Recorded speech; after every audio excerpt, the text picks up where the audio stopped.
Hi, everyone, and welcome to the Million Cat Challenge number 3, Foster Greatness, Elevating and Streamlining Your Foster Program. I am Dr. Sara Pizano. I'm with Team Shelter USA and part of the Million Cat Challenge team. And we're so happy that you're joining us, whether it's live or listening to this recording. I want to start off by reminding us all that there are 144 million pets in families in the United States, and we are at this amazing transition point in animal welfare as a result of COVID. We want to think about changing from a shelter-centric to a community and foster-based animal welfare system, and that's what we're going to talk about today. Know, too, that out of those 144 million pets, 23% of the dogs and 31% of the cats were acquired, according to the American Pet Products Association, at shelters. And so that means the majority of pets are getting adopted through other venues. So remember that as we try to control the situation with adoption and foster care. So this webinar will be very much like a talk show. We have lots of amazing guests. Our first guest comes to us from the amazing organization Greater Good. So I would like to introduce Sara Aguilar, and she is going to give us some really incredible information. And I want to thank Greater Good, not just for this foster initiative, but for all the data that they're going to share with us, because it helps us be more confident as we create and develop our programs at our shelters. So welcome, Sara. We're so happy you could join us. Hi, good morning. My name's Sara Aguilar. As mentioned, I'm the foster manager for greatergood.org. I talk typically about dogs, and so it may be a surprise that I'm here in cat land, but I dug through some old pictures. I pulled this photo on the left up. This was my very first kitten season as a foster coordinator in a municipal shelter. It was a haggling experience. We placed, I think it was about 1,200 kittens into foster that year. So I have some cat and kitten foster related experience. I want to talk a little bit about Greater Good and Stay Home and Foster and how all of this got started. This is a picture in Pima where I was the deputy director in February, and the Greater Good team came out and we were doing a lot of planning. How are we going to catify our shelter, our cat kennels a little more? Jackson Galaxy was there. Rick was there from Wings of Rescue. Everybody was just kind of networking and trying to figure out our next move. And at this time, we were just starting to hear about COVID. It wasn't really spreading, and the discussion was like, man, what's going to happen? This doesn't seem like it's going to be very good. And of course, over the next week, everything sort of, I don't want to say exploded, but it definitely expounded. And in trying to figure out the best way to prepare for this oncoming disaster and crisis, and on top of kitten season and puppy season and typical summer intake, we all knew foster was the answer. This is Liz, the executive director of Greater Good, taking home one of our first foster cats of the crisis response. So Greater Good launched the Stay Home and Foster campaign with support from our partners, including NBC Universal, Clear the Shelters, BI, WAG, Olivia Munn, Henry Golding, like all of these folks. And we just started recruiting fosters from all over the country.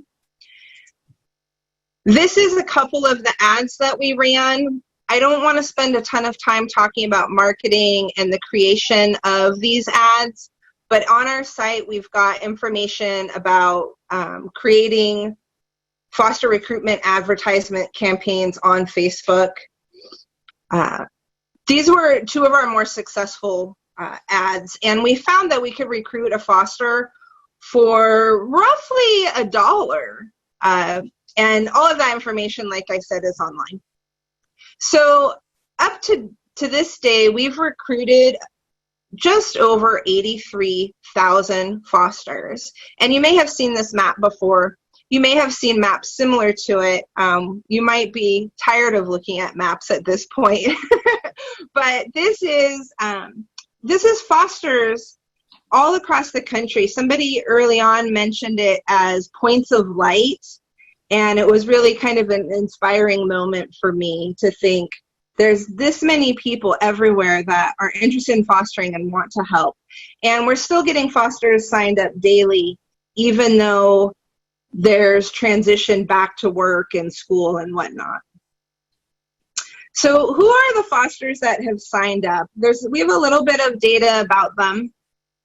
We've recruited over 25,000 kitten fosters, which is about 30% of the people that have signed up.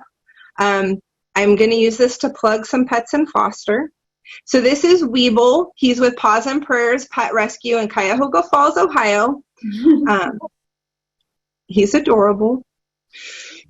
We've also recruited over 15,000 adult cat fosters. So this is about 20% of the total fosters that have signed up.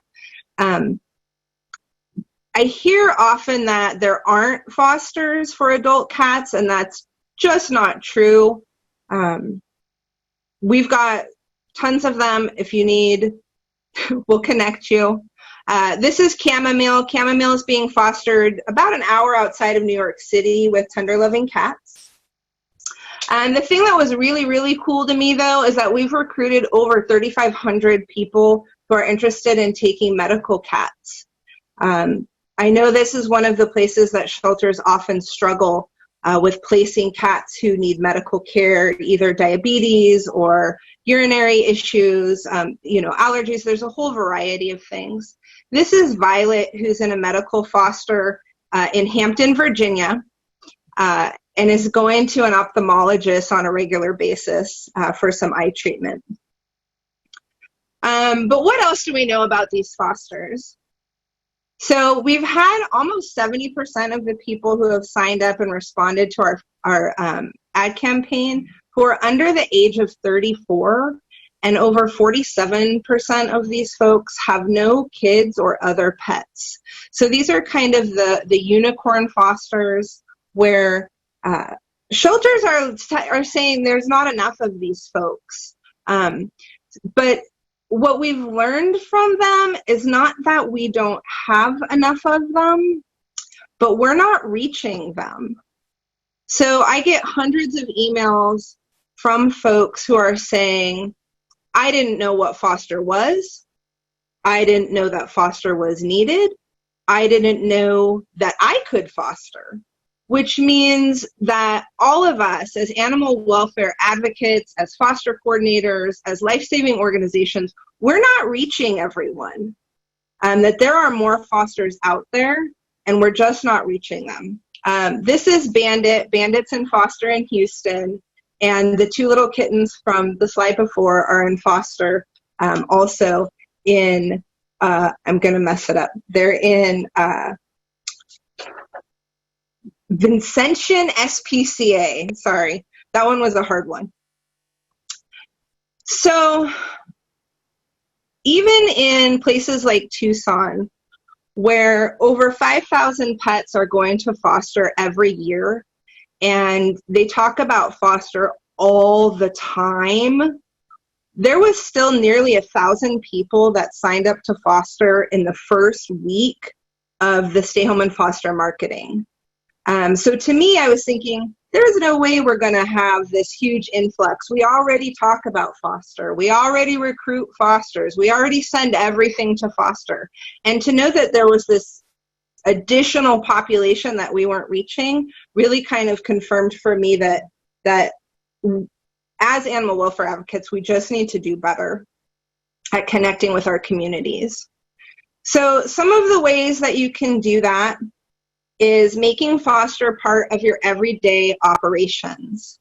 This handout here is awesome. This is a Maddie's handout. The 7 guiding principles for foster programs. Basically, don't make foster a program, make foster the program. This is a barriers worksheet. We created this at Greater Good to help organizations improve the efficiency and the results of their recruitment efforts by reducing the steps required to become a foster. We used it to kind of look at PIMA's foster onboarding. And as I mentioned earlier, they're sending over 5,000 pets to foster a year, but they're not doing any of the items that are in the orange or red steps. They're keeping things very simple, trying to minimize bottlenecks, barriers. Every time that a foster has to take one of these steps, you potentially lose them as a foster home. And then finally, you have to talk about foster all the time, all the time. However much you think you're talking about it, talk about it more. This is just one picture from PAC showing ringworm kittens that are available for foster. I've seen that come up quite a bit this season. So make everything available to foster, talk about it, work it into all of your social media, work it into your press releases, your interviews, every chance that you get. Talk about foster. It is truly where we're going, and it's the more humane and affordable way to house pets in between their past life and their future life.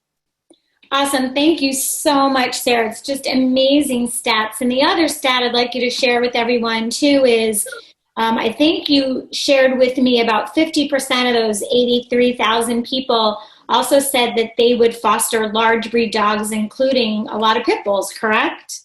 Correct. It's a little over 47%, right around 47% of the foster signups that we got are people who are willing to foster medium and large breed dogs. And about half of those are those, wait, let me stop. 47% willing to foster medium and large breed dogs. And there's 20,000 of those are unicorn fosters who are willing to take bully breeds. So like the total mystical home, right? Like Yes. Everyone needs those. And to know that there's, like 20,000 of them that we've recruited means that they're out there. Right. But Sara, tell the audience what you mean by a unicorn. So they're called unicorn fosters because they're elusive. Supposedly, these magical mystery homes full of rainbows and sunshine. No, these are homes that have no other pets and no children. Homes where a lot of organizations feel more comfortable placing animals with particular behavior or medical concerns. Yeah, awesome. I mean, the data is outrageously amazing and so helpful for us, I think, as a lot of shelters and organizations really try to embrace their communities. And you've given us at Greater Goods just so much confidence to do that. We're so grateful. I also want to give Greater Good a shout out with Royal Canin as well to about Portalmania and helping us get those portals into shelters across the United States and Canada. So thank you so much, Greater Good. And Sara's going to stay on at the end to ask any questions you all may have. And I want to ask, thank you, Sara, so much. Our next guest is Chris Roy from Doobert. So I'm going to ask Chris to turn on his video there. And you see that fabulous Doobert logo there with your Be Kind t-shirt that I love. So, Chris, for people who aren't familiar with Doobert, can you give us the elevator speech and how that came about, how the Doobert platform started and what your background is? Yeah, sure. Thanks. So I'm Chris Roy. I'm the founder of Doobert, as Dr. Pizano said. So Doobert is about 6 years old now. So Doobert launched in 2014, actually. And for most of the last 6 years, we've been all about transport. And so the simple way to think about Doobert is it's kind of like a volunteer-based Uber. So organizations can create local rides, rescue relay transports, even high-volume transport. And the system is highly automated, so it facilitates all of that. And we've got both volunteer side and organization side. So it's a very collaborative, platform. So it's basically software that's just via the website. And you're not from animal welfare. I mean, you're from the tech industry. Yeah. And so how did this all come about? How did Doobert actually start? Why did you think up of this platform? Yeah, so when I got into rescue, so one of my other hobbies is I'm a pilot. And one day, one of the rescue people I know asked me, I live in Milwaukee, and she said, hey, can you fly down to Kentucky and pick up these dogs? And I was like, I can go flying and that's a normal thing for somebody to do, right? Just get my plane, right? Fly to Kentucky. I didn't even know this was a thing, to be honest. And so I loved it. It was wonderful, right? Everybody was so super excited and appreciative. And, then my name started to get shared, and I would get calls, over the months from different places across the country. And like, people, I'm in Wisconsin, and I have a full-time day job, right? So I can only fly on the weekends. And I was looking for a system where I could just say, look, this is where I am. This is how far I can fly. This is when I'm available. And when there wasn't one that was out there, I decided to create it. And slowly I learned more and more about the rescue world and the need of transport and the connections between shelters and rescues. And just, it's been a journey for me for the last 6 years. And how many volunteers do you have nationally now? Yeah, so we're over 30,000 volunteers now nationally, or Dooberteers, as we like to call them. Dooberteers, yes. Yeah. And we've got 5,000 organizations, so rescues and shelters, friends of, different types of organizations in the system. Wow, amazing. So you're on here today because we wanted to talk about your new platform, Foster Space, that you started actually when? Tell us the genesis of Foster Space, and again, why you started that platform. Yeah, so Foster, we've continued to evolve Doobert and the capabilities of the system over the years. And I've always wanted to do more in fostering. It wasn't really near the top of the list, but as soon as we started to see what was happening with COVID and knowing the need was there, we doubled down, right? So we really started heavily developing it in March of this year when things started to kind of fall apart. Brand new, cutting edge. Yep. And it launched the first week in June. So really super exciting. I mean, our whole goal was around how do you communicate? So as I like to say, if you had 100 animals and now you have 100 animals in foster, well, now you have 100 locations to manage and 100 people to manage. And, how do you keep track of all that? And when we started talking to different organizations, we found that, good old Excel or Google Sheets, right, was probably the best thing that they had for maintaining, and managing this foster.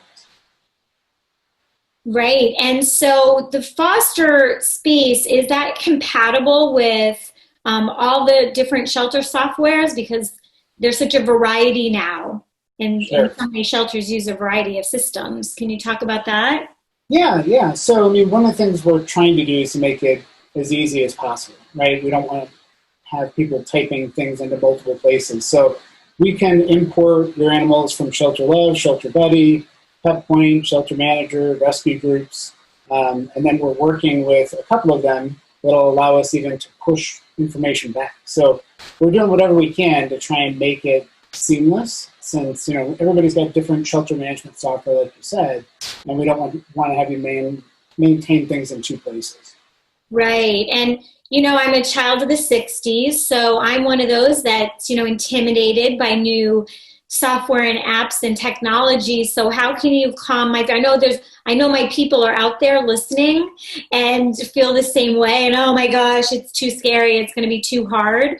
So how can you make us feel calm about trying this new system, and how is it going to make our lives easier as foster coordinators and shelters with these exploding numbers that we just heard Greater Good talk about, right? Like, it's great to have 1,000 new applications for foster care, but then you're like, whoa, how do we manage it? So that's one of the things we want to talk about today. Yeah, for sure. One of the first things I always tell people is don't don't worry about breaking it, because if you break it, I can fix it. So exactly, right? So, I mean, it is really, we're trying our best to make it as simple and easy as we possibly can, right? So from screen design and, I invite people, click around, try things. I mean, again, you're not going to break it. You're not going to cause any problems. So we've tried to make it as simple as we possibly can. You can access it from any device, right? From computer, from phone, tablet, whatever.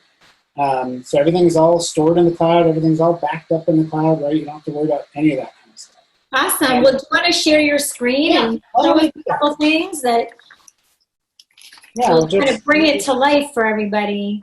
Yeah, exactly. Sometimes a picture is worth 1,000 words, right? That's right. So, okay. So this is just a screenshot from the foster space tab. So you can see it's within the Doobert system, right? So all of the different tabs of Doobert, we've got the transport stuff, the animals. You can find sending and receiving partners. So on our foster space tab, what we've tried to do is really centralize this around communications and what are the tools you need. So there's 4 quadrants. So if I start down here in the lower right, you can see there's a recruit foster quadrant. I can show you a screen on that in a second. Once you've recruited somebody and attached them, right, then you move them to the current quadrant.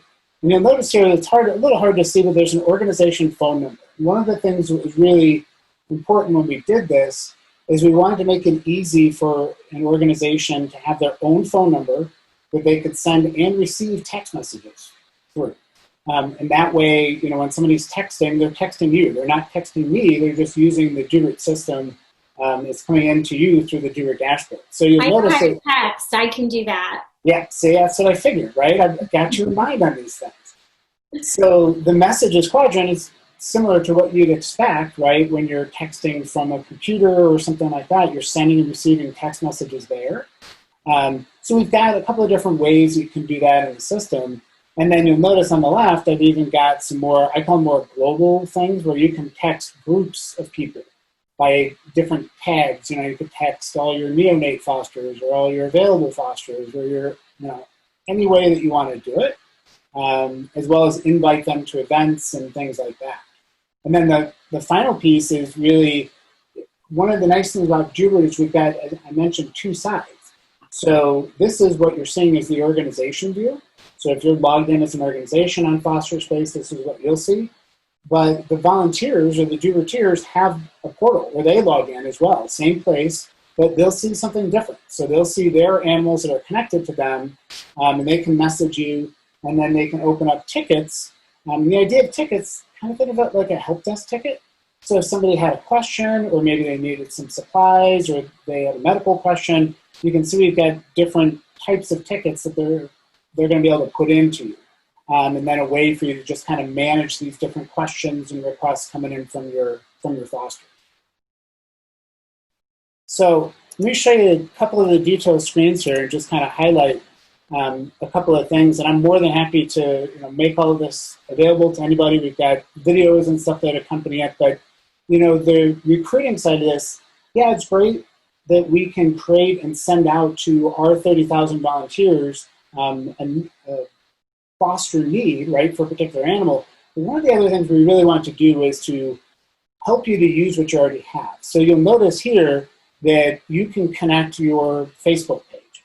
And if you want, when you're posting this new foster request, you can pick whatever Facebook page or group, and the system will automatically create a post on your Facebook page as well. That way, your followers, your community can see it, they can share it, you can share it, and then again, it'll drive the traffic back to that foster request, so they can, say, hey, I'm interested, fill out the foster profile, and you can onboard them as a new foster. So we've tried to make that part really, really easy. And then, as I mentioned, kind of once you've got them, now you can, how do you manage them, right? How do you see fosters that don't have animals? How do you see which animal is with which foster? So you can see we've got, all the people, we've got links to the animals. You can see if you've invited people, so you can see if they've accepted your request to be a foster for your organization. You can text people individually if you want from here, so you don't have to remember anybody's phone number. because they maintain their own phone number. So they can change their email, they can change their phone number at any time. The Doobert system will even verify, sends them, you get one of those text messages that says type this code, right? So we verify their mobile number so they get it right. So we've tried to make all that kind of stuff easy for you guys as well. I mentioned the messages quadrant, right? So what's cool about this, since the phone number that we assign you is unique to every organization, you can use it for other things. So if you want to use that to say, hey, text us here if you're interested in fostering, you'll get text messages that'll show up right here. So they don't necessarily have to be a current foster. You can use that phone number because it's, again, unique to you and only your organization. So any of the texts you send out will go from that number, and anything that is texted back will come right back in to this message quadrant. So we're trying to get it so that people don't have to, everybody's maintaining their own cell phones, right? And so if every single person is texting from their own number, it's probably confusing to your foster. So this way it's assigned to your organization. I mentioned the tickets, right? So not really exciting, but it's a nice way for your fosters to be able to open up a ticket to you. You can keep track of it. We're looking for feedback, see how, what other things we can add to some of these things. So if you see something here and you're like, yeah, it'd be great if we could do this, I always tell people, let me know, because we can probably build it. We're looking for ideas that'll really, really help people.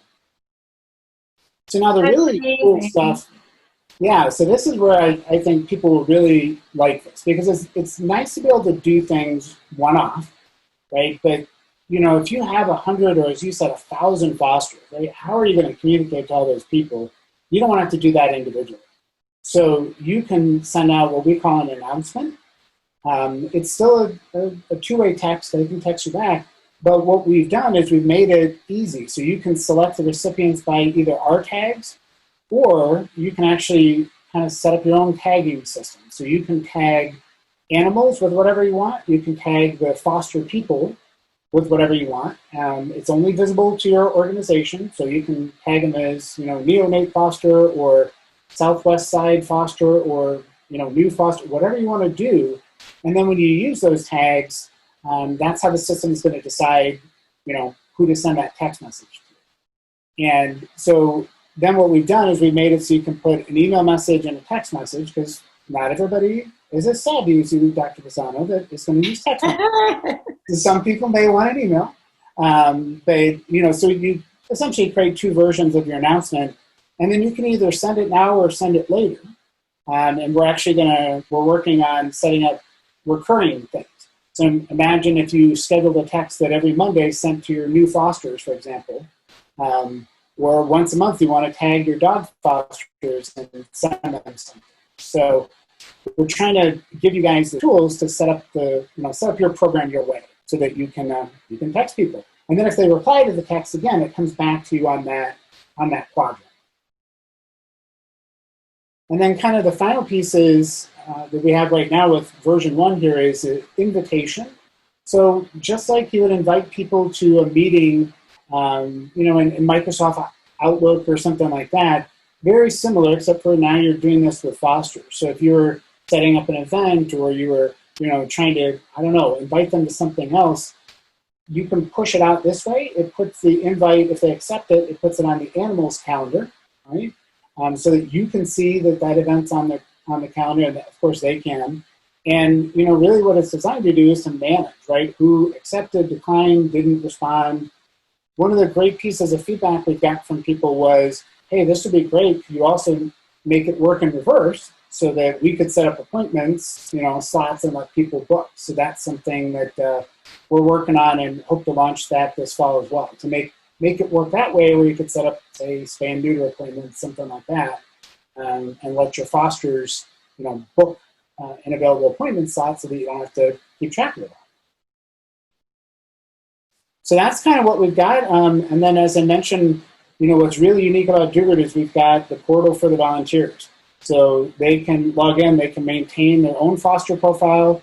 I heard Sara say before, about a unicorn foster. Well, again, we've got a nice quiz, allows people to kind of be tagged. And Unicorn Foster is actually one of them that they can get from the quiz.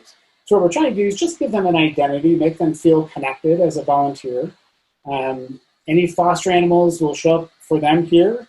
And as I talked about, they can open up a ticket, they can make notes, they can communicate with the organization that they're fostering the animal for. So we're trying to make it two-way.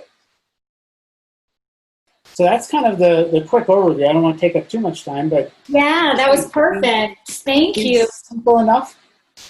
Yeah, that was great. So everybody, if you're not on gallery view, it might help if you put your Zoom back on gallery view with the little boxes on the top right of your screen. And Chris and Sara will be here at the end for questions. And thank you so much, Chris. We appreciate it. Our next guest is Renee Vasquez, and Renee is the director at Fort Bend County Animal Services in Texas. Welcome, Renee. Thanks for joining us. Hello, how are you? Good. We're excited to have you. So for those of you who don't know your shelter, you handle about 4,000 animals a year.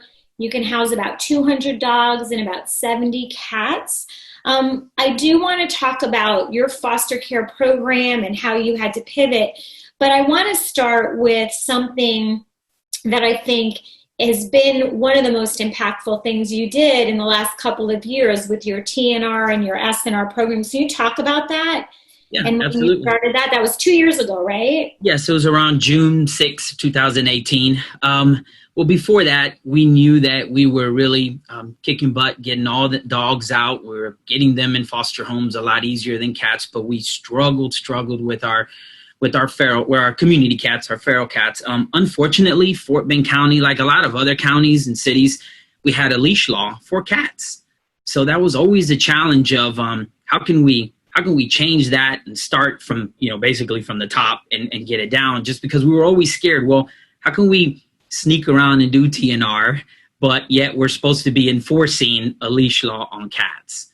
So it was a process, but definitely our judge, commissioners, that's who I had to kind of go in and change their minds. And with the help of best friends and Austin Pets Alive, and you name it, people will give you different information. Awesome. And Alley Cat Ally for sure was a big deal. But we went to court and we changed it. So we did an amendment to that law, which allowed us to start TNR. And we started small. We pinpointed 2 areas, 2 zip codes where we were picking up more cats.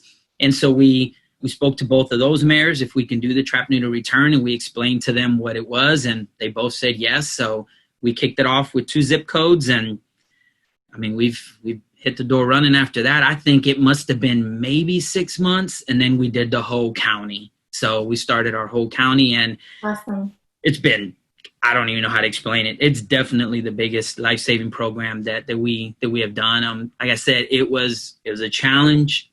We do it all in-house. There's nothing that goes out. The community shows up here Tuesday, Wednesday, and Thursday. We probably average, between 15 and 20 cats from the community, plus what the animal control officers here pick up for the SNR. So every day we're doing TNR.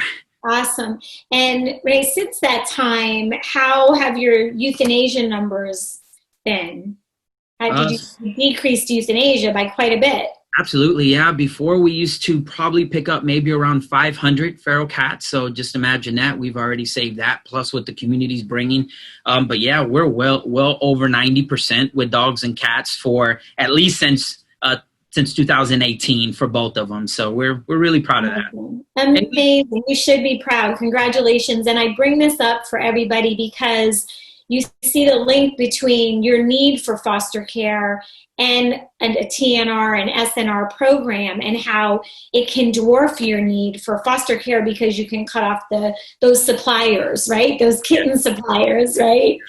And so you're over 90%, you decreased euthanasia by 50 or 60%, and you were not just ferals, this is about friendly cats too, they were going back home, correct? Yes, yeah, we definitely don't discriminate. If people bring in cats and they're meowing, and it's like, well, that's really not a feral cat. It's okay. We all understand.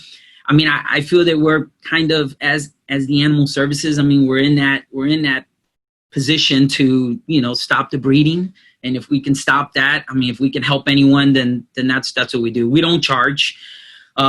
We started with a Petco grant, and that was able to get us kicked off. And then after that, Commissioner's Court, the community, everyone saw. So we put in our budget that we needed this money to be able to keep this program running, and they said yes. We've also got grants from Maddie's fund as well for TNR. So it's good. It's great. We keep going, but yeah, that's amazing. So tell us about your foster program before COVID. What did that look like? We were fostering. We were doing some foster to adopt. It was a little hard. It was hard for us to track. It was hard for us to do, like, if something came back and be able to offer the medication and the proper, care for the animal. But I mean, ever since then, we just started getting everything really kicked off really after COVID. I mean, right when COVID started. You had to pivot. And so what were some of the things that you did? What did you put in place because of COVID? I mean, you had to turn on a dime, didn't you? Just like a lot of shelters. Yes. Well, I mean, obviously, everyone saw that something was coming. And of course, our county judge had announced that everything was going to be shut down. So we didn't necessarily go into a panic because we knew we would still have to be here. Our doors were closed, but we automatically, we put something out where I called Barbara. It was a Sunday, and I'm like, you know what? I think we need to put something out instead of us maybe picking up animals, since the animal control part of it was going to stop. How about if we make a video and maybe start delivering animals? That's the video that I have. I don't know if you wanted to see it before Sure, I would love to see whatever's it. Easier for you. Okay. Yeah, go ahead and share your screen. We'll watch that video and then we'll talk some more. Yes, ma'am. Hello, everyone. Renee here with Fort Bend Animal Services.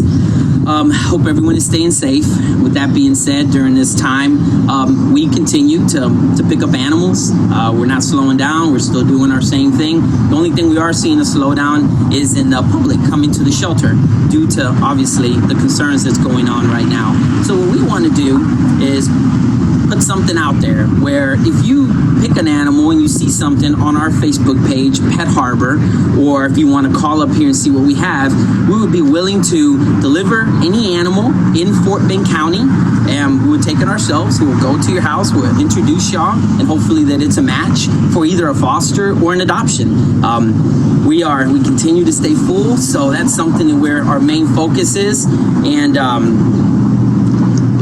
of course we're also thinking of maybe a curbside. You come to the parking lot, you give us a call, we'll be more than happy to bring the animal up. We understand that, certain people don't want to be around a bunch of people, which is totally understandable. So come on by. We could try to work a delivery in Fort Bend County, or we can definitely do a curbside for dogs like Sugar here who just get overlooked and sweet to be adopted. Thank you. Oh my gosh, Renee, that brought tears to my eyes. That's amazing. And so that video went viral, right? Yes. What happened with that video? Tell us. With that being said, you could tell there's no mask yet. None of that stuff was out yet. I mean, we were still saying, well, I don't think people really want to be around each other yet but that's when we were barely starting everything. Yeah, that went viral. One of our news stations, local Houston news station, picked it up, and they wanted to know more about it. So we put it out on the news, and our local newspaper grabbed it and did it. And then from there, it literally blew up, and we called it Dog Dash. So I love it. Yeah. How would I get it instead of DoorDash for the restaurant delivery? I love it. And the kitty Uber. So we started. It was neat because people reacted really positive towards it, and we were getting, we had animal control officers going all over the county, delivering animals, taking animals. They were introducing them with their pets, with their family, you name it. We kept our social distance, and it really helped. We probably did 25 to 30 just right off the bat, and then of course we also started our curbside. So people weren't generally coming in, but they would come through the front. We had a tent. I had a few employees out there, and from that point on, I guess when we started, we probably had almost 175 pets in the shelter. And our goal was to try to get at least 100 animals out in 1 week. And we surpassed that. Like, wow. we were probably left with maybe 30 to 40 animals. But that was with a lot of help and a lot of advertising. Our county judge picked it up, and we were able to get, since county employees were home, we put out something just that went to the county employees. Yeah. Like, hey, if you're home and you need a pet or you need someone to talk to, come on in, socialize and take a pet. Even our county judge fostered a dog for us that I personally had to deliver. So yeah, it was really cool. That's amazing. And did you also use volunteers, or I know you said ACOs delivered, you had staff delivering. Did you also use volunteers? No, the volunteers were still coming in and helping us and doing the network. They were in the shelter. Awesome. Yeah, but no, we was animal control officers that were doing all oh my gosh, I love it. What a great use of those ACOs, right? Yeah, that's right. We went the total opposite. The total opposite. We didn't pick up the animals, we delivered them. So. Oh, that's funny. Yes. Oh my gosh. And so you got a grant from Maddie's as well, right? You got a $2,500 grant. That's amazing. Thank you, Maddie's. Yes, thank you, Maddie's, for sure. We're definitely putting all that to use. Yeah. So what does your foster program look like now? I mean, what are your numbers compared to last year in the shelter? How have things changed? Well, between foster and I guess the COVID, I mean, it's almost 50% higher. Yeah, we're about, I would say 50% higher. It just seems like with all that happened, we've become a little more structured. We know what we're doing a lot more with our fosters. I mean, between that, and then don't get me wrong, right before when March started, of course, here comes kitten season. Yeah. So, I mean, we were in the middle of that. Thank God that American Pets Alive came and gave all of us, plus fosters, we needed help with neonatal. Because last year, that was a big thing for us. We lost a lot of baby kittens. So this year we got trained and we got all sorts of material and things to give. So we were able to set up a nursery, and that really helped. So, I mean, we've probably fostered almost 100 kittens so far. So, but between then and now, I mean, we've come a long way with our foster program. Yeah, well, congratulations to you and your team, for coming up with all these creative ways. And that video, also you got national press, no, on that video? Yeah. Yes. Yeah, Best Friends, and we were on USA Today, and Best Friends really, I think they embraced it because we were kind of one of the first ones. I know a lot of people were doing things, but it was neat for us because, I mean, we've come a long way. I know American Pets Alive also recognized us as one of the top 10 kick-ass shelters. So that was cool because it was also due to trap, neuter, return. So we're getting out there for a small shelter. We're doing our thing and saving a lot of pets. We're proud of you, Renee. That's amazing. You and your team are doing awesome. Keep up the great work. Thanks for joining us. So Renee, I'll stay on I'm sure people might have questions at the end of the webinar. So you'll be here to answer questions, okay? Absolutely. We'll be here. Thank you so much. Thank you. So our next guest comes to us from the country music capital of the world, Nashville, Tennessee. Laura's the executive director at the Nashville Humane Association. Welcome, Laura. Hi, everybody. And at your shelter, it's funny, we didn't plan this, but your shelter handles about the same number as Fort Bend. So you're about 4,000 animals a year, about 2,500 dogs, and about 1,500 cats, right? Correct, yes. And you've been the executive director for 2 years. So tell us about what the foster program used to look like pre-COVID in our old life. Sure, old life. Yeah, I like that phrase. Sure. So I come from government, county animal control, and then I started doing this in around 2017, working for a private nonprofit, which was just a completely different animal than county government. So in 2017, we started here, and we actually did not have a foster program at Nashville Humane. So one of my first orders of business was to hire a foster coordinator. It was one of our biggest needs, taking in 4,000 animals a year. We really needed an outlet to help us with behaviors or medical issues. So we started our foster program in April of 2018.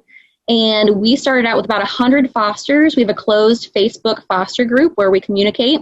But the problem was we were more reactionary rather than being proactive. We primarily had fostering for young or pregnant or sick or injured animals. But we really didn't foster for space. It was more for medical or behavioral needs. We did have a Rover Night and Doggy Date program where you could essentially foster a dog for hours or overnight, and that was helpful. But essentially, before COVID, that's so creative, Rover Night. That's Rover Night, Doggy Date. But yeah, so we were basically reactionary, and it was just a foundational foster program pre-COVID. Right, and then in 2019, the reason I wanted you to talk about your safety net was the same reason I wanted Renee to talk about SNR and TNR, is when you do safety net right, your foster needs go down, right? So in 2019, you saw a need with safety. So talk about that transition and what happened with your safety net program. Sure. So yeah, we started our safety net program. So we started foster in 2018, and then we started our safety net program in 2019.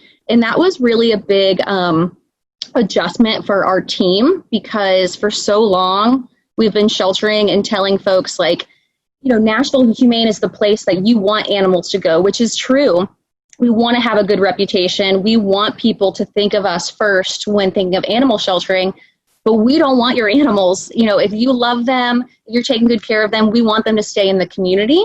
So we had to really shift our mindset from constant direct animal care to how do we prevent the animals from coming into our shelter and needing us. So there was a little bit of pushback with staff, but I think once they saw the stories and the successes of keeping those animals in their homes or returning them to field or doing a free ride home, you know, if we find an animal with a microchip and we're able to locate the owner, we will just return them back to their owner in the field. Again, we do not want your animal as long as it's loved and cared for. So that was a big transition for my staff. So it's a big philosophical transition and cultural transition for your staff and your volunteers. Sure. It really is. And it's something that, you know, that was in 2019. We're now in 2020. We're still having to remind some staff, you know, what the good is with helping these animals out in the community. And like I said, sharing those stories and those successes are actual tangible proof to our staff that it's working, and that's been helpful. Then also seeing what other shelters are doing across the country. You know, we're not reinventing the wheel. We're seeing what's working for other agencies. And so I think for them, seeing it being replicated all over the country is also helping kind of bring them along. Absolutely. Also, in Nashville, you have the amazing Pet Community Center, high volume spay neuter clinic, such a great collaborative organization. So Renee just talked about kitten season, bringing in the spring. Like, what's happening in Nashville? Oh, girl. Whew. We are seeing kittens now. So I think what happened... now meaning August. You didn't see a big high intake of kittens in the spring. Oh my gosh. July and August, we have been getting slammed. And I think, you know, here in Nashville, it seems like it's always hot, sticky.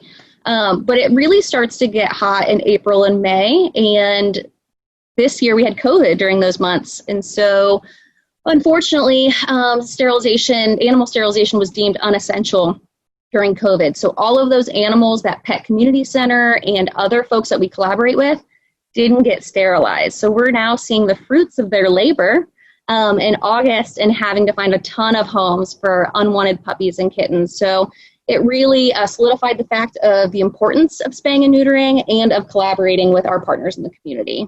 But I think the fact that your kitten season is so much later in the year is a really good sign. It's a sign of a mature community that's doing a lot of good targeted spay neuter. So I'm encouraged by that, right? So when COVID hit, I mean, just like all other nonprofits, it was devastating for your staff. So talk about, you had to cut and furlough staff, you had to reduce hours. So what happened with respect to foster care at that point? Foster care, I think Sara or the other Sara mentioned that fostering is no longer a program, it is the program. Yes. And I think we've known that for a while, but COVID really kicked it into gear. And we actually had to furlough and cut some hours for our staff. And leading into COVID, we had a tornado here in Nashville. So we just had a lot of things going against us, and relying on fostering. Folks were home. They wanted companionship. People were working from home. So we actually had more people that wanted to foster than the amount of animals we had. But that was really a blessing because we had a skeleton crew here back at the shelter. So the more animals that were in loving homes that could be taken care of by fosters, the more that freed up my staff to be able to deep clean or focus on kind of how we're pivoting and doing adoptions by appointment. But things that keep the animal out of our direct care really helped. And I think, again, that helped that mindset with the staff once they saw, oh my gosh, I don't have to feed 300 animals. I can apply that toward really doing behavior plans for the tougher ones. That was really another mind shift for my staff. Right, and I know you used Greater Goods hashtag Stay Home and Foster. You got 1,000 applications, which is amazing, but then you're like, uh-oh, now what the heck do we do? And really talk about the transition, like saying, like, we have to embrace technology and what the hurdles were with that. Yeah, so we were already at Nashville Humane. We were working toward kind of moving everything digital. I hate paper. We pay a lot of money for storage, just having to retain records. So we were already working on getting everything digital. And again, COVID happened and just kicked everything into high gear. We did partner with Greater Good, and we were part of that hashtag Stay Home and Foster. And that was phenomenal. Just the stats that you see from there, all of the folks they put us into connection with the timing of that was absolutely perfect. In 1 week, we got over 1,000 foster applications, and that sounds fantastic, and it was. But then what do? How do these folks that want to be engaged, but we don't have an animal for them, how do we capitalize on this opportunity and keep them engaged? So what we did was we contacted every single one of them within 48 hours, and that was either a prompted email or a phone call or a text. And we divided and conquered. We took volunteers and free labor, folks that were at home and bored, and said, here's 100 applications, please look through them. And just try to get people involved. And then if we didn't have an animal for that foster right now, we put them kind of on our on-call foster list, meaning once we got an animal in that we knew would match, or we had a request to take an animal in, we could immediately line it up with our foster that matched, and then the animal didn't even have to come in the building. And it makes you feel important when you're on call, right? Right, yeah. And then we also used Wag Walkers and Drivers. We mentioned during COVID, a lot of people were out of jobs, but Wag was they had a lot of forethought, and they pivoted really quickly, and they actually let us use their drivers to deliver foster supplies and foster animals, kind of like what Renee was talking about, and that freed us up to be able to focus on more things. I'm sorry, Laura, share with everybody what Wag is. Sure. So Wag is a company that it's an app. It's a company where you can have somebody come walk your dog or drive them somewhere. So they freed up their drivers and their sitters and said, how can we help your shelter? And the number one way was for them to deliver animals and goods. And that was amazing. Yeah, I love that collaboration. That's spectacular. And you used a lot of other technology. So can you talk about some of the other things that you used? Yeah, you get into animal sheltering because you love animals, and then during COVID, you're trying to figure out what technology to use. So it's really amazing how many different hats we've all worn and kind of what we've become experts in. But we're talking about moving everything digital. We had a COVID-specific part on our website so that folks knew specifically what changes happened at NHA. And then we've been using Calendly, which is an appointment-based part of our website where we can have folks go online and sign up for an appointment to meet an animal. And we looked at tons of software. Wait was another one that's predominantly used in restaurants. But ultimately, we went with Calendly because it was more cost-effective. And that's been a great way for us to stay organized and get folks in here safely. We've also been using closed Facebook groups, and those are great ways for us to get content from our fosters. They can post pictures and video, and then we use it to continue to promote our foster program. We also use dogs. All those all those animals in foster are such a high volume, more than you're used to. Talk about the benefits of Maddie's pet assistant. Oh my gosh, that helped filter out some of the, so we have new fosters and we love having any fosters, but they were also kind of green, so they needed more support. Yeah. And having 240 animals go to foster in a week's time, that's a lot of bandwidth that you have to provide to that program. So Maddie's helped us kind of filter through on there. They have easy ways, kind of like frequently asked questions that fosters ask, like how do I express the bladder of a kitten? How do I do bottle feed a baby? It's just basic information that we didn't have to regurgitate. We could easily say, click on this link and look through there. It just saved us a lot of time and energy. That's so great. You mentioned also your foster, really your on-call is your foster on deck, right? Some people Yes. foster on deck, which is so great. Do you think that's a really valuable part of your program? Would you recommend that for everybody? I do, but while Doobert was talking, Chris, I was texting my foster coordinator and was like, we need to look into Doobert because we use spreadsheets and we use Google Docs and all of that's great, but if Doobert kind of saves us time and makes it easier, then why work harder? But essentially, we're kind of doing the same thing that Doobert does. Once we know what a foster wants, we will match it up to an animal that fits those needs, and it just streamlines everything.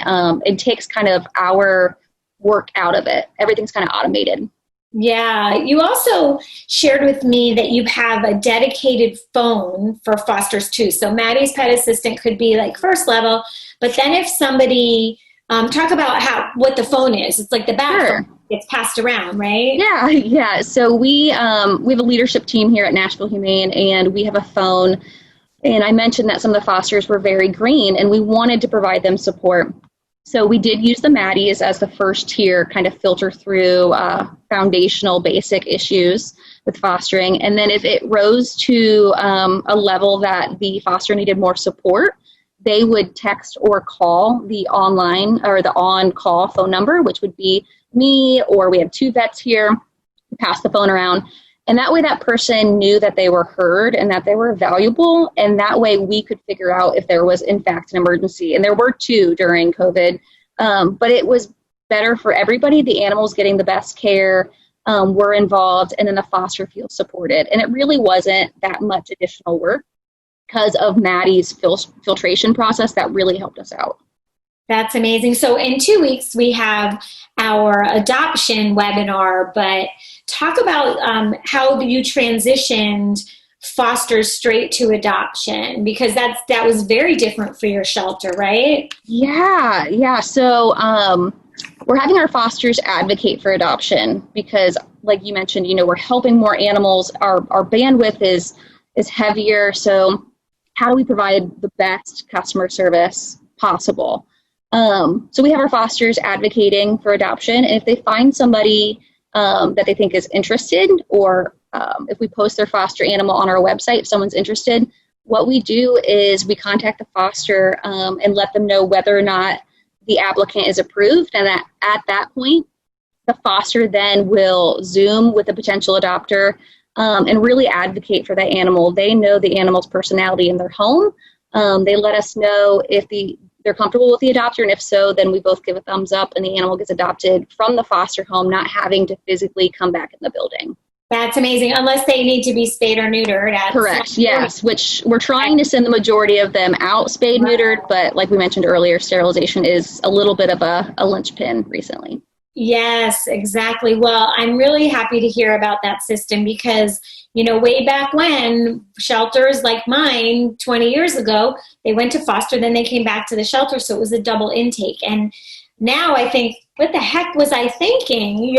Why would we do a double intake? So, it was 20 years ago. We didn't know any better. That was so 2020, 2000, right? The millennium. It was totally the millennium. We want to go straight from foster to adoption for sure and use the shelter as just a resource. So anything else you want to share with us, Laura? Thanks so much. Oh, thank you so much for inviting me. I appreciate it.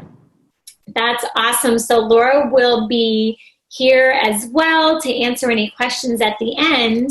Thank you, Laura, You're and welcome. congratulations to you and your team for such amazing work. Our next guest is Sara Cano, so she's gonna there she is. I was gonna say good morning, but it's good morning in some places like Hawaii, but here it is afternoon. Good afternoon, Sara. How are you? So Sara, you are the Community Engagement Coordinator at the Humane Society in Harlingen, Texas. I think you're on mute, Sara. Whoops, sorry. I am. I'm the Community Engagement Coordinator here. I actually started it was January 2nd of 2020. Talk about a crazy time to start a new job. Thank you. I don't think any of us could have expected to be thrown into what we were thrown into, but it's been a great time. Crazy. So you are in the Rio Grande Valley in Cameron County. You take in about 6,500 animals a year, split about 50-50 cats and dogs. So tell us, in January, it was really still pre-COVID. So you had, 5 days before it hit. So tell us what the foster program looked like back then, a whole 8 months ago when you were. It feels like a lifetime ago, though. Yeah. So when I started in January, at this time, we didn't have an executive director yet either. Now we have Luis Quintanilla. He came in from Palm Valley. He's been incredible. But we didn't have an executive director at that time. And so really what was happening was all of our staff was spread so thin, just trying to keep, our heads above water. That we had a foster program, and it wasn't a bad foster program by any means. It was just we didn't have the resources, the staff time, the ability really to push it to the next level. And so my job when I came in was to kind of develop all of the programs that involved the community, all of the front-facing things, right? And so when I came in, we had social media and, media initiatives and events and our big fundraising event, which unfortunately got canceled, but we had all these things, and broadening our foster program was on there. But of course we had no idea that would end up being seriously prioritized, pushed to the very top, and then have to kind of kaboom. Right. And so talk about that pivot. You had a lot of animals in the shelter, right? How many at the time when everything went down, like in terms of the shutdowns? Yeah, so I can remember it vividly. It was a Monday, and that was when it was mid-March, early March. We had just about like 100. We're kind of sitting at around 100. It would kind of in and out. But right around 100, we had less than 10 animals in foster. And the majority of them, we were kind of pushing for field trips, day trips, those kinds of things. I think just because it was easier on staff to be able to convince someone really quickly to do that versus becoming a full-blown foster at that time. So like I said, we had around 90 to 100 animals in-house. I remember that Monday coming in, and we, like the rest of the world, had no idea that COVID would be this big of a thing. But being the warrior that I am, I was terrified because, talks started going around about essential employees, essential businesses, a shutdown, all kinds of things. And so I walked in and I'm like frantic. I'm like, oh my God, they're going to shut us down. What are we going to do? And so I kind of had this crazy, I was like, well, why don't we just clear the shelter? And everybody was kind of like, yeah, okay, have fun. You try that. Right. And I was like, oh, we could totally do it. It's 100 animals. We can totally do this. We span pretty much our entire county. So we had to really step out and do different things. My way of thinking was, well, if I can make this seem like it's something fun, if it's something that's really, really like the thing to do, then we can push this to the next level. So I started. It's the in thing. This is the in thing. Exactly. So I'm on social media and I'm seeing people, everybody's getting excited about doing puzzles and about doing house projects, about whatever. And I was like, I'm going to make fostering a dog or cat that thing. And so I'm going to share with you some pictures we did. Yeah, so this was the first one that we did. We just posted it on Facebook. One of them says, "Don't forget about me when you're gathering your essentials." Oh my conference God. call so you can take a nap. Good news, I don't require toilet paper. This was when we had that giant toilet paper shortage. I'm a great work from home coworker, very productive. And then I promised to only eat half of our quarantine snacks. So we tried to make it funny. We tried to make it silly. That one ended up getting like 1 million hits on Facebook. It was the wildest. What? And out of our little tiny town in Harlingen, it was insane. I feel like I remember the day that I did it, I didn't even tell anybody. I just walked to the back with some signs and posted it. And I thought, well, it'll just be funny. But it turned into something exciting for people. And so we're talking about, I can't remember who said it. Maybe it was Laura that said that every time that we were, posting something, right next to call if you want to adopt, we mentioned fostering. And so that really, I think it helped us kind of push a little bit. More people were seeing it, so more people were asking about it as an option. Another thing that we did was curbside.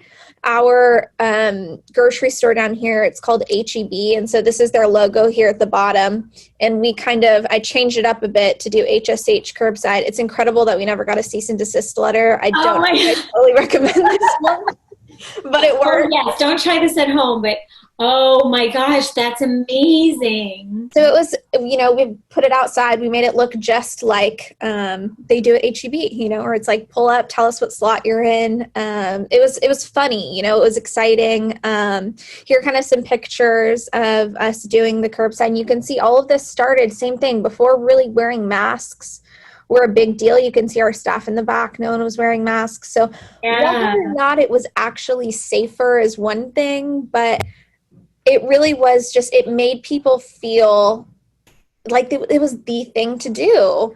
So that was fun. It was really cool. We were reaching out to a bunch of different people. We knew that, there were a lot of nurses who were kind of, nurses who weren't working in the ER, working in the hospital. Well, their clinics were shut down because their surgeries were considered non-essential. And so we were reaching out to them for all of our medical cases so they could foster those animals. We knew that there were going to be lots of teachers at home. So we reached out to our school district. We worked pretty closely with them and sent an email blast out. This photo is actually one of the teachers from HCISD who came out and fostered. And it was really cool. We used a lot of our current fosters to pull in more fosters. We used a Facebook group where they could go in and kind of share their stories, and so many of them turned into foster fails or foster fabulouses, if you will. Right. It was cool. And we kind of we did a lot to get rid of barriers. We noticed kind of at the start that there were so many things that were stopping people from fostering that we had the ability to get rid of. So when you're talking about, it used to have on our foster questionnaire, do you have a fence? Well, if it's an indoor cat, what does it matter if they have a fence? If, do you have kids at home? Well, if it's a teeny tiny little puppy who's, or a litter that's going to be in their room, what does it matter if they have kids? So this really helped you evolve your whole foster program and application. And it sounds like these will be things that you'll keep in place, right? Absolutely. Absolutely. A lot. Yeah. The other thing that really made the difference for us was we have some pretty low income areas around us. And so we, thankfully, thank you, Maddie, we got a wonderful grant for our foster program, and we were able to get a whole bunch of supplies. So now every foster that goes home gets pretty much everything that they need to get them started. If it's a cat, they get litter, they get food, dry food, wet food, toys, treats, all kinds of stuff. And it's like that for every animal that leaves here as a foster. But that not only helped make it accessible to lower income families, it also, again, was the thing to do because people didn't want to go into stores. So it was like, hey, well, if I can go there and it's free for me to foster and they'll give me everything, then all I have to deal with are the pros, which is I get a cool animal at home, we get to hang out, and I'm saving someone. Exactly. Amazing. And you had another, you had a hurricane in July because you didn't have enough to deal with in Harlingen. And it was right. COVID didn't hit us super hard at the beginning. It really started hitting middle of June. So it was like, oh, this is great. COVID and a hurricane. Oh my goodness. So sorry. I know Nashville had the tornadoes. Now, California is struggling with the fires. We have a looming potential hurricane, so we are all with you and feel for you. But you did another, I don't know if you have it with you, the storm chaser one, which I love. Is that the next one? I do. Let me pull it Because up. my question was, Sarah, how would you make a hurricane fun? Like, Well, there's a way to make everything fun. First of all, you can do anything to make it fun. Here's one that we did for the 4th of July. So we called it Home for the Holiday. That was a big foster push. Cleared the shelter with that one also. It was great. But here's what we did for the hurricane. So here are just 2 little graphics that we kind of put together. One of my big thing when I first came in here was, we have to stop focusing on all this very sad, sad looking dog behind a kennel door kind of thing, and just make it fun, make it exciting, make it inviting. Because if it's sad, 1, that just pulls people down. And then 2, I feel like what you're doing is you're telling these donors, these fosters, the adopters who have been supporting you for so many years, hey, you're still doing the same thing. So we just tried, we come up with different things every day, and they don't always work. They don't always go viral. you don't always get a million hits on your posts. No, I try really hard, but I mean, that's truly amazing. But I love the storm chaser one. And then talk about too your shift with Good Samaritans, the foster finders, and that piece of your foster program, because that's new, right? Because of COVID? It is new. So what we did there was it started as an intake diversion thing, but it ended up being a lot of so we moved to appointment only intake. And at first we were really concerned about it because we thought, oh my gosh, people are going to riot. People are going to be so angry. But we kind of, again, you have to make it sound exciting for them. Oh my gosh, thank you so much for keeping an eye out. They're so lucky to have you. We would say it's not what you say, it's how you say it. If you make somebody feel very, very special, they'll listen to you 1,000 times better. Yes. Yeah, tell me more. Tell me how fabulous I am.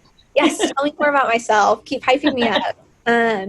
And so what we did with that was we kind of created a way to make it sound like, oh my gosh, you're such a hero for finding this animal. And they are, right? They're the ones who stopped on the side of the road to pick this animal up. And then we asked them to hold on to the animal for a little bit, give them all the same supplies that our regular foster would, and then schedule them for an appointment to come in. And we provide them with a lot of information on what to do in the meantime, right? So check around the neighborhood, maybe go door to door. You can drop these flyers here. Our area is really, really big on Facebook pages. So we have RGV Kitty Lovers, Harlingen Lost and Found Pets, whatever. And we'll write those out so that they can see them, go to those pages, post the animal. We tell them to do, the 3-day stray hold. And then a lot of the time what we find is that people will call us, a week later and say, hey, you know what, you can cancel my appointment because I found the owner actually, or I was able to rehome the animal. And that's great by us, right? Because all that means is that animal never had to make it in here.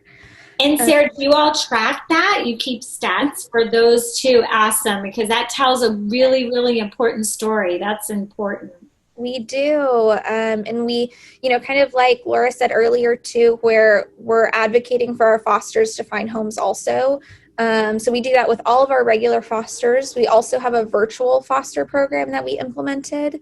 So that's for people who aren't able to foster traditionally, right? Aren't able to take the animal home. They can either gather pictures from the animal online or come into the shelter, take photos of them, kind of get to know the animal. And then they go onto those Facebook pages, right? They post on their own social media and kind of share a little bit about the animal, the best kind of home for this animal, all that kind of stuff. I think it really helps them. It makes it makes somebody feel good, makes somebody feel like they're doing something, but also that's one less piece of work that our staff has to do. And so we're able to then focus more on those medical cases, right? Our bandwidth is broadened, and we're able to do more for the ones that really, really need our help. Amen and hallelujah.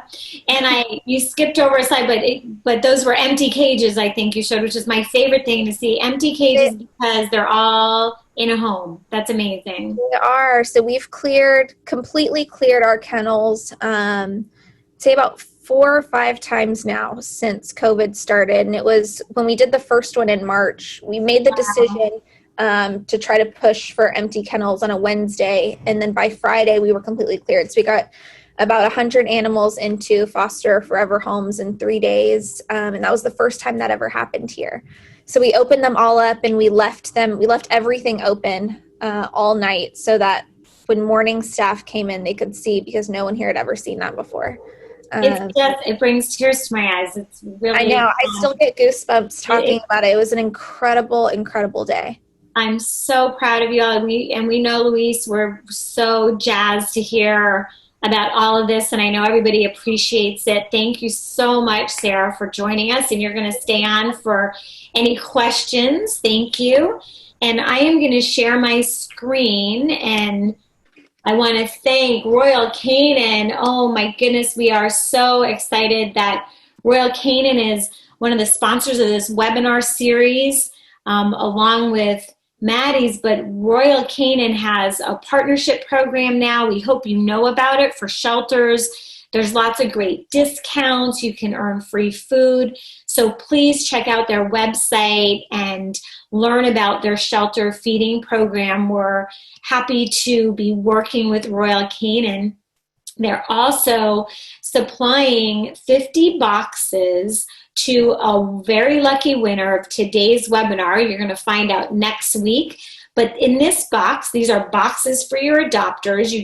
They get a free vet visit, sample food, even a t-shirt, Feel Away, which is the best for cats, and the special litter additives. So I want to congratulate last week's winner, which is Karen from Tulare County Animal Services. I'm not sure where that is, but Karen will know. Hopefully she's watching. Congratulations to last week's winner. Congratulations, Karen.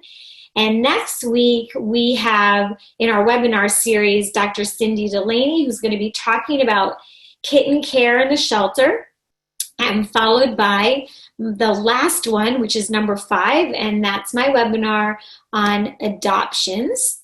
We also wanted to let you know about a new resource on sheltermedportal.com, and this is a website that is gathering all the resources in one place, whether it's webinars or new studies or things like that. So check that out as well, sheltermedportal.com. If you have any further questions after we do the questions that you wrote in the chat and in the question box, this is my email, Dr. Pizano at teamshelterusa.com, and I can get the questions out to our guests today, or if you can't get a hold of them straight through their website. And again, thanks to Maddie's and thanks to Royal Canin, the Million Cat Challenge team is so incredibly grateful. I'm going to stop sharing my screen here and go back to the questions and ask everybody to turn your videos on. So let's see.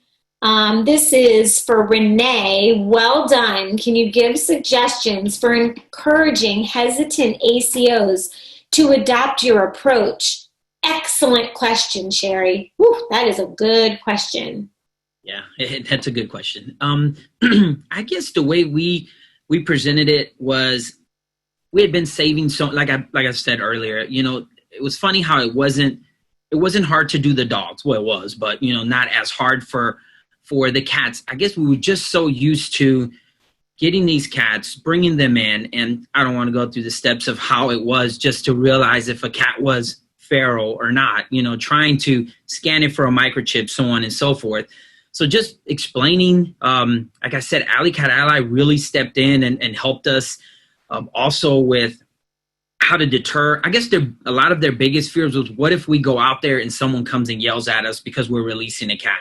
Hey, what do we do? Any mistakes being made? When we first started, it wasn't perfect. We had a couple hiccups, and we had to regroup and had to start over because, like I said, it was done by us, but just being positive, being on board. You have to be on the right mission. I luckily didn't have anyone that was against me because obviously it wouldn't have worked or they wouldn't have worked. So I'm glad that they understood. My vet team understands. Everyone's on board. And now that everyone sees, I'm telling you, Tuesdays, Wednesdays, and Thursdays, it's controlled chaos. Let's just say that. Right. I mean, since then we've saved over 2,700 cats. So I mean, we're crazy. I know, that's what I'm saying. I mean, it really is neat, and people, I don't know, they just embraced it. That's amazing. And if you want more information about community cat programs, certainly visit millioncatchallenge.org. Hopefully you all have the best practice playbook for animal shelters. There's a giant chapter about community cat programs that's written by me and medical editors Dr. Kate Hurley and Dr. Julie Levy of the Million Cat Challenge. So thank you so much for that, Renee.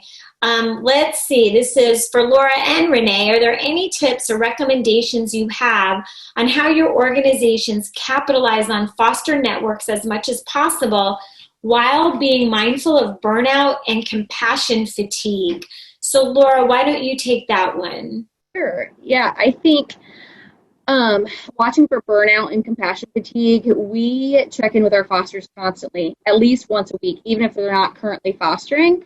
But myself and our foster coordinator will say, how are you doing? If we know that they're back-to-back fostering, we actually will require that they take a break. We have open conversations. We just try to be as transparent as possible and make sure it's a good match. Also, that support at the time of foster, being available for any questions while also using Maddie's as a great filter because we all have limited time. But I think being patient and providing them the support is probably the most important thing that we've learned at Nashville Humane. Awesome. And Laura, they also asked the program for scheduling you said was Calendly. Calendly. Yes, ma'am. Awesome. Great. Shelby asks, what is your response when people ask, why do I need an appointment? Why can't I just drop off this pet? For those of you who are scheduling appointments for Safety Net, Laura, do you want to, or Sarah, you're scheduling appointments? I'm happy to cover this. We schedule appointments, and the way that we explain it is it's our ability to be able to provide the best care for your animal. That appointment is there to make sure we have the space, the time, and the care that your animal deserves. And actually, nobody has given us pushback when we've explained it in those terms. That's amazing. Sarah, do you want to add to that? Yeah, I mean, we go kind of with the same approach, right? We need to make sure that we have everything set in place to make sure that we are able to care for that animal. But another thing that we do, and we kind of use this same model when we talk about, we're doing all curbside right now, right? So we don't have any socialization when it comes to adoptions until the adoption process. They're doing everything virtually. And so we use the kind of same approach there to basically just tell them, look, this is in place, not just for all of these other reasons, but also for our safety and for your safety, right? We want to make sure that you feel safe bringing an animal into us. And part of that means that we need to be responsible in making sure that we're not having huge crowds of people here. So we have to limit our interaction with the public to make sure that you feel safe. And a lot of the time that, again, it's one of those, like, it's not what you say. It's if you throw it back on them and make it think that it's their idea, they're like, oh, perfect. Right. And most importantly, for those owner surrenders, we want to have the opportunity to try to intercede and say, hey, what can we do to help? Maybe we can help you keep your pet, or maybe there's a way we can link you with somebody who wants to adopt your pet so your pet doesn't have to come into the shelter. So Katie Houston is asking, for empowering fosters and invigorating an organization's program, are there ways that the shelter veterinarians and medical team can get more involved and lend a hand? And she's saying, besides the obvious, ensuring timely and efficient medical and surgical needs. Laura, Sarah, or Renee, do any one of you want to take that? I mean, I can talk a little just from our vet's perspective. Every animal that leaves, and if they're too small, we always guarantee that once that animal is old enough to be fixed, we'll set appointments up. We vaccinate. We let them come back and revaccinate those animals when they're due. So we're almost kind of doing the private practice because we don't want them to be out there either unmicrochipped or not fixed when they hit that age. So I'm not exactly sure if that's what she means, but we are always, once we feel like they're still our pets. So until we make that final adoption process, They're coming in and we're treating them as we go. Now, we do have 2 people that always call, find out how they're doing, making sure everyone is okay. But I mean, our vet staff is here for all of our fosters. Awesome. So we're about to wrap up. I just wanted to ask Chris, I know there were some questions for you in the chat. Did you want to make a final comment? Closing remarks? Sure. Yeah, I mean, people were just asking some really great questions about, so we have the ability today to import from pretty much all of the shelter management ones. So that was the question that was out there.